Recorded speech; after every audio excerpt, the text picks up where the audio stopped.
Xeitura adicámonos ao que é a xestión integral do patrimonio cultural.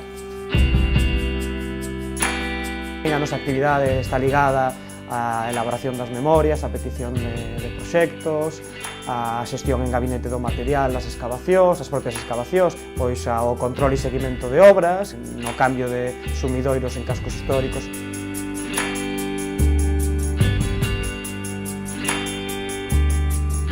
Para preparar as visitas, por exemplo, dedicamos moitas horas a recoñecer o recurso, a investigación e a documentación para crear esa visita.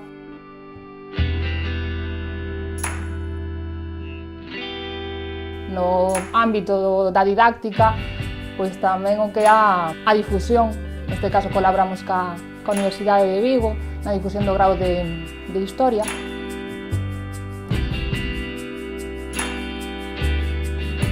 Temos varios proxectos en marcha, a limpeza e a posta en valor do Castro Mao, un xacemento arqueolóxico do Concello de Celanova.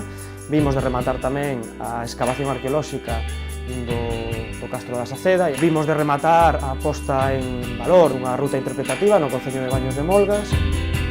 A nosa nena mimada, que é Armea, o conxunto arqueolóxico. Actividades de dinamización, aquí xusto no Festival Internacional de Xardíns. Digamos que cando creamos a cooperativa, o traballo que viñamos facendo ata ese momento tiña como unha parte moi básica, como calquera outra empresa que se dedica ao sector arqueolóxico, que era a que levaba eu, e o meu compañeiro Manuel, bueno, pois tiña en mente facer algún proxecto empresarial arredor do turismo, non? Despois fomos engrosando máis xente a cooperativa, chegaron Begoña e Noemí, que viñan a aportar tamén, digamos, experiencia nos eidos do turismo e introducir tamén esa parte de formación. Entón, a proposta, digamos, teórica sobre que servizos dá a cooperativa chamase a cadea valorativa, non? Temos a capacidade de levar un proxecto dende o inicio ata o final, dende a investigación máis básica ata a súa posta en valor e retorno social.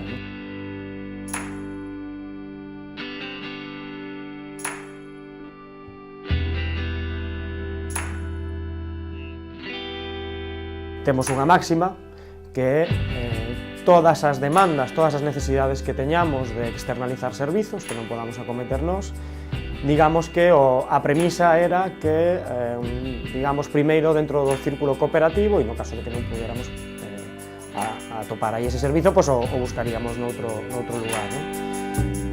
Dende que nos creamos a cooperativa, pois eses servizos poden vir directamente dende a xestoría que ten Xeitura en a cooperativa, ata o seguro de responsabilidade civil da cooperativa, tamén parte doutra cooperativa, ata o banco, que é algo máis complicado de encontrar, tamén entendemos que sexa unha cooperativa de crédito.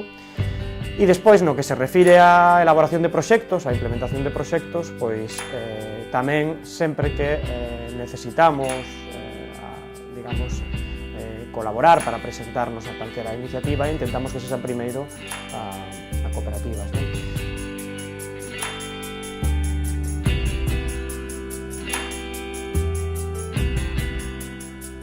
Dende que Xeitura, bueno, creouse como cooperativa, descubrimos esa outra posibilidade que era da economía social, eses outros valores, non?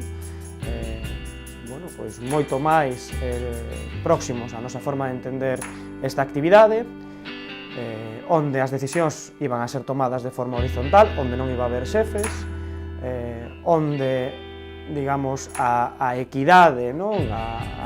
A conciliación, a capacidade de comprender, a empatía cos outros traballadores da cooperativa va a ser un elemento nodal, e entendíamos que esa fórmula adaptábase moito mellor que todas as demais. Especialmente, insisto, porque a hora de traballar cun ben común, como é o patrimonio, entendíamos que a nosa actividade non só debería xerar para nós traballo, senón que tiña que ter un certo retorno social.